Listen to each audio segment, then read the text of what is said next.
하나님께 영광의 박수 올려드리겠습니다. 감사합니다. 감사합니다.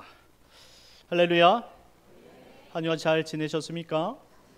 교회에서는 한 주간을 여러 가지 복잡하게 신방도 야유회도 이렇게 온 세대 예배로 많은 것들을 준비하느라고 바빴습니다. 여튼 이 봄이 됨으로 말미암아 우리 서로가 많이 현장 속에서 바쁜 것 같습니다. 우리 바쁜 만큼 더 여유를 가지고 하나님 앞에 예배했을 때 침착한 마음으로 하나님 만났으면 좋겠습니다. 우리 앞뒤 좌우로 인사하도록 하겠습니다. 참 잘 오셨습니다. 참 잘 오셨습니다. 은혜 받읍시다. 인사하겠습니다. 참 잘 오셨습니다. 예, 참 잘 오셨습니다. 우리 한 번만 더 인사할 텐데요. 이렇게 인사했으면 좋겠습니다. 서로 존중하며 삽시다. 서로 존중하며 삽시다. 인사하겠습니다. 서로 존중하며 삽시다. 서로 존중하며 삽시다. 서로 존중하며 삽시다. 감사합니다. 우리 두 달에 한 번씩 마지막 주에 온 세대 예배를 드립니다. 온 세대 예배 때 원래 주제가 그리고 본문 자체가 항상 작년부에 포인트를 맞췄었는데요. 지난 온 세대 한마디로 2025년도에 들어와서부터는 온 세대 예배 설교 포커스 자체를 우리 좀 어린이 중심, 중고등부, 청소년부 중심으로 좀 내렸어요. 수준을 내린 것이 아니라 생각과 언어 이런 모든 것들이 좀 어린이의 포커스를 좀 맞췄다 이렇게 생각하시면 되겠습니다. 그래서 오늘은 어린이들 그리고 특별히 우리 중고등부 학생들이 배우는 14과 공과 이 존중에 관한 그런 이야기를 설교하려고 합니다. 서로 존중하며 사랑해요인데요. 오늘 본문 제가 정한 것은 존중을 배우는 성도입니다. 존중을 배우는 성도. 자, 여러분은 누구를 가장 존중하십니까? 여러분 누구를 존경하십니까? 어떤 인물이 가장 존경스럽습니까? 우리가 존경하는 사람은 그때마다 달라지긴 하지만 대부분 우리가 잘 알고 있는 위인들을 존경하지요. 사회적으로 성공한 사람, 유명하고 인기가 많은 사람들을 우리의 존경의 대상자로 삼는다 이 말이죠. 그래서 많은 사람들이 세종대왕을 존경하고 이순신 장군을 존경하는 것입니다. 그만큼 나라를 위해서 세계 열방에 우리의 자랑이 될 만한 분들을 존경하는 것이죠. 그렇다고 해서 그런 위인들만 존경해야 되는 것은 절대 아니라는 사실입니다. 그보다 더 귀한 분이 우리에게 계시기 때문입니다. 우리는 이 땅에 우리를 낳으시고 길러주신 부모님을 존경해야 되는 줄 믿으시기 바랍니다. 우리 부모님은요, 우리들에게 생명을 주셨고요, 우리에게 이 땅을 살아갈 수 있도록 밑거름을 그리고 터전을 만드신 분이시면서 그분이 돌아가실 때까지 자신의 모든 것들을 우리에게 쏟아 부어 주시는 분이에요. 그분이 부모님이에요. 그러니 우리가 그 부모님을 빼고 존경이란 이야기를 누구에게 사용할 수 있겠습니까? 그러니 존경하는 대상은 꼭 나라의 위인들이 아니어도 우리 자신에게 고마움을 주신 분, 사랑을 전달해 주신 분들이어야 한다는 사실을 기억해야 합니다. 그런데 여러분 혹시 옆 사람 누가 앉아 있는지 보십니까? 누가 오늘 같이 앉으셨습니까? 가족끼리 앉으셨습니까? 아시는 분이랑 앉으셨어요? 모르신 분이랑 앉으셨습니까? 혹시 친구나 형, 오빠, 누나, 형, 이 동생들과 함께 앉으시지 않았습니까? 여러분들은 지금 이 자리에 참석해 있는 나와 똑같은 사람, 환경의 사람을 존경한다고 말할 수 있습니까? 우리가 지금 이 옆자리에 똑같은 환경 속에서 같이 터전 속에서 자라온 우리 성도들을 존경한다라고 이야기하지는 않습니다. 이처럼 같은 상황 속에서는 같은 배경을 가진 사람들끼리는 존경하기가 어렵습니다. 그래서 동료나 친구, 형제들을 쉽게 생각할 때가 많은 것이죠. 그런데 우리는 옆에 있는 성도님들이나 친구, 동료들까지 소중히 여기는 사람이 되어야 되는 줄 믿으시기 바랍니다. 왜냐하면 예수님께서 한 사람의 영혼도 쉽게 생각한 적이 없었어요. 얕잡아 보신 적이나 그리고 손 아랫사람처럼 대한 적이 한 번도 없었다 이 말입니다. 한마디로 예수님은 모든 사람들에게 인격적으로 대하신 분이시다라는 사실입니다. 여러분들에게 질문 하나 하겠습니다. 성도는 누구를 닮아야 할까요? 누구를 닮는다고요? 예수님. 그렇습니다. 성도는 예수님을 닮는 것이 신앙의 목적인 것입니다. 그러니 예수님을 닮아가는 우리들은 한 사람 한 사람을 예수님처럼 인격적으로 귀하게 여길 줄 알아야 된다라는 설명이 그러한 마음을 우리는 존중이라고 표현한 것입니다. 한번 그림을 띄워주실까요? 자, 존중에 대한 참된 의미를 살펴보겠습니다. 자, 존중, 리스펙트. 자, 존중. 자, 이 존중은 어떤 의미일까요? 한번 따라 읽어보겠습니다. 어떤 대상을 높이고 중요하게 여기는 자세. 중요하게 여기는 자세. 그렇습니다. 존중이란 어떤 대상을 높이고 중요하게 여기는 자세가 바로 존중이라는 것입니다. 그러니 우리는 이와 같은 존중하는 마음을 가지고 있어야 된다라는 것이죠. 여러분들은 어떤 사람을 높이고 중요하게 여기고 있습니까? 우리에게 중요한 사람들은 참으로 많습니다.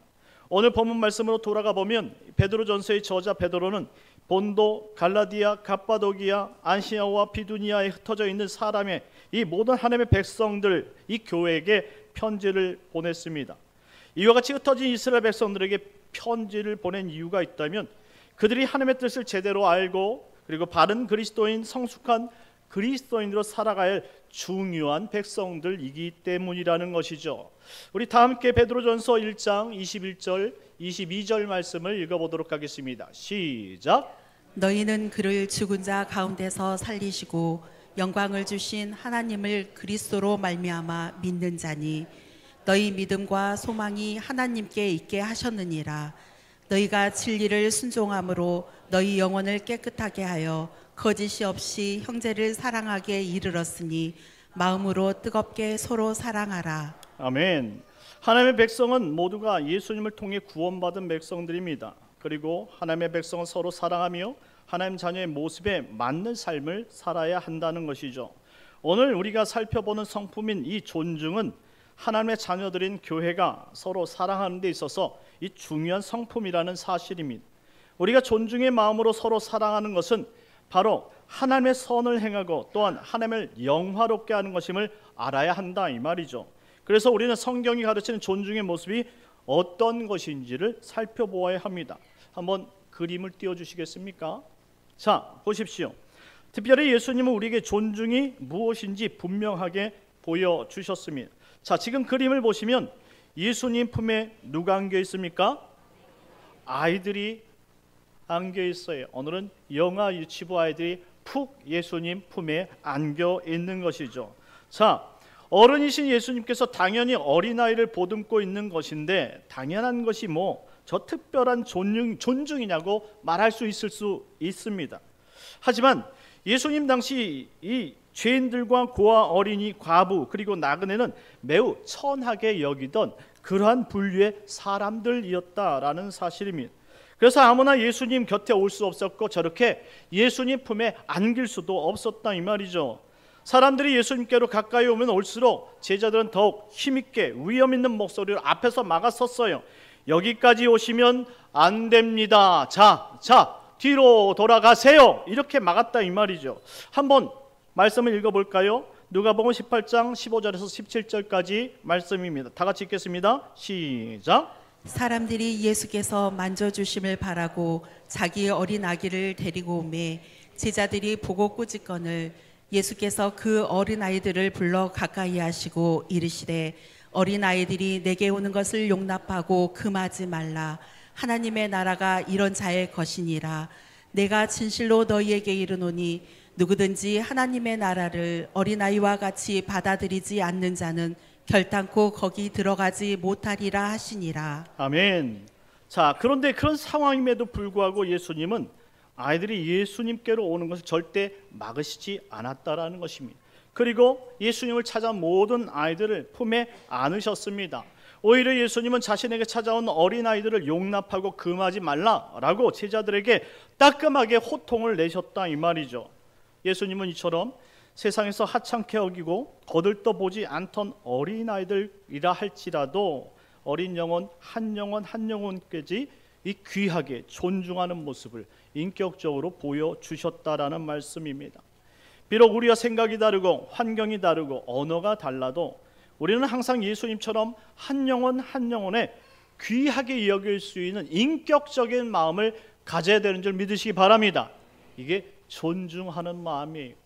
예수님께서 2000년 전에 그렇게 비인격적인 시대에 그와 같은 마음을 보여주시고 우리가 예수님의 삶을 살아가야 된다고 말한다면 우리 역시 오늘 이 자리에 참석한 어린아이부터 시작해서 어른에게 이르기까지 우리가 그에 걸맞는 존중, 인격적으로 대우해 줘야 된다는 사실을 말씀해 주고 있는 것입니다. 그러니 이와 같은 인격적인 삶, 그런 자세, 생각, 이 모든 것이 바로 존중이라는 사실을 기억하시기 바랍니다.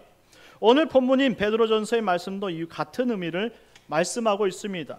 베드로전서 2장 17절 말씀인데요, 우리 다 같이 한번 읽겠습니다. 시작. 무사람을 공경하며 형제를 사랑하며 하나님을 두려워하며 왕을 존대하라. 아멘. 베드로는 우리가 존중해야 될 사람이 누구인지를 말해주고 있습니다. 무사람을 공경해야 된다라고 말합니다. 무사람이 누구입니까?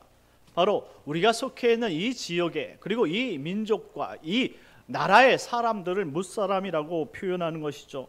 우리는 대한민국 사람입니다. 그러니 대한민국 안에 있는 모든 사람들을 존중해야 될 그런 의무가 있다는 사실을 가르쳐 준 것입니다.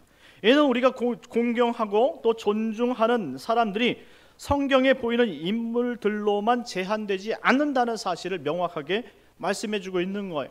그러니 꼭 존중받아야 될 사람만 존중받는 것이 아니란 말씀입니다. 모든 사람을 존중할 수 있는 마음을 갖게 하는 것, 이것이 성경에서 우리에게 가르쳐주고 있는 그러한 존중의 모습이란 사실입니다. 그리고 형제를 사랑하며 하나님을 두려워하며 왕을 존대하라 라고 설명하고 있습니다. 하나님은 우리가 다 이해하지 못한다 할지라도 많은 사람을 존중하고 교회의 형제를 사랑하며 왕을 존대하며 하나님을 경외, 두려워해야 한다라고 설명하고 있습니다. 이와 같은 말씀은 결국 모든 사람을 존중하는 삶을 살아라 라고 표현하는 것입니다. 우리는 흔히 존중이라고 생각하면 웃 어른이나 왕과 같이 높은 사람에 대해서만 이 존중해야 된다고 생각할 때가 많았습니다. 그런데 성경 말씀은 모든 사람을 존중해야 한다고 말하고 있습니다. 왜 왕과 같은 높은 사람뿐만 아니라 모든 사람을 존중하라고 말씀하시는 것일까요? 성경이 우리에게 모든 사람을 존중하라고 말씀하시는 것은 모든 사람이 하나님의 형상으로 지음받았기 때문이라는 설명입니다. 예수님께서 자신의 형상을 닮은 백성들을 위해 자신의 귀한 생명을 내어주지 않았습니까? 그것은 하나님의 형상을 닮았기 때문이에요. 그러니 인간은 하나님의 형상을 회복해야지, 그것이 가장 귀한 일이고, 그것을 회복한 사람들이 먼저 서로에게 이와 같이 인격적인 삶을, 자세를 갖는 것이 바로 존중하는 삶이다라는 거예요. 그러니 하나님의 명령을 받은 그리스도인들이 하나님의 말씀을 따라서 서로가 서로에게 존중하는 것은 매우 귀한 일이라고 말씀드릴 수 있는 것입니다. 그렇습니다. 예수님은 높은 사람을 위해 십자가에 달려 죽으신 것이 아니에요. 낮고 낮은 천한 사람들까지도 그들을 위해서 십자가에 달리셨고 그들의 생명을 구원해 주셨습니다. 이처럼 한 사람 한 사람에게는 예수님의 생명 가치가 담겨 있다라는 말씀입니다. 그러니 서로가 존중하고 존경하고 살아가야 진짜 예수님을 믿는 사람들임을 믿으시기 바랍니다.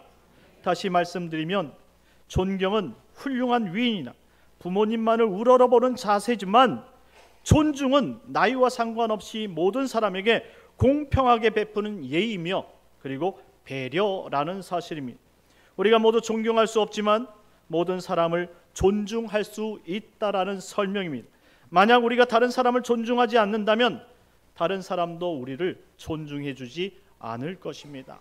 우리 옆에 앉아 있는 사람을 우리가 먼저 존중해 주지 않는다면 그 사람 역시 나를 존중해 주지 않는다라는 거예요. 그러니 내 성격대로 신앙생활하는 것 아닙니다. 내 마음대로 일상을 살아가서는 절대 안 된다 이 말입니다. 예수님께서 우리에게 보여주셨던 그 인격대로 우리가 예수님을 닮아야 되는 그 인품을 가지고 우리가 주님을 사랑하듯 우리에게 주신 이 무사람, 우리 성도, 형제, 자매 그리고 이웃들을 사랑하고 존중해야 되는 줄 믿으시기 바랍니다. 그러니 오늘 베드로 사도가 전하는 말씀처럼 우리는 모든 사람을 존중할 수 있는 사람이 되어야 합니다. 베드로전서 2장 12절 말씀을 다 같이 읽겠습니다. 시작. 너희가 이방인 중에서 행실을 선하게 가져 너희를 악행한다고 비방하는 자들로 하여금 너희 선한 일을 보고 오시는 날에 하나님께 영광을 돌리게 하려 함이라. 아멘. 우리가 하나님의 말씀대로 존중하며 선한 행실대로 살아갈 때에 그것이 바로 세상 사람들로 하여금 하나님의 영광을 나타내는 일이다라고 설명합니다.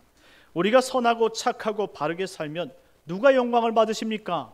하나님이 영광을 받으신다, 이 말씀입니다. 이제 온 세대 예배 말씀을 맺도록 하겠습니다. 이 자리에 참석한 사랑하는 우리 온 세대 여러분, 영아, 유치, 유년, 초등, 중고등부, 청년, 대학부, 장년부에 이르기까지 오늘 온 세대 예배를 통해서 우리 영락교회에 속해 있는 모든 성도가 예수 그리스도 안에서 서로 사랑하고 서로 존중을 배우는 성도가 되어야 될 줄 믿습니다. 성도의 삶이 하나님께 영광이 되려면 하나님의 말씀을 듣고 그것을 행할 때에 하나님께서 영광을 받으신다는 사실을 기억하시고, 듣고 잊어버리는 사람이 되지 마시고 듣고 행하여 첫째는 하나님께 영광이 되시고, 둘째는 교회의 유익이 되시고, 셋째는 서로가 서로에게 존중을 배워 하나님의 성품을 닮아가는 복된 성도님들 되시길 예수님의 이름으로 축원합니다. 참 좋으신 하나님, 은혜를 감사합니다. 오늘 온 세대 예배를 통해서 존중을 배우는 성도에 대해서 말씀을 강론했습니다.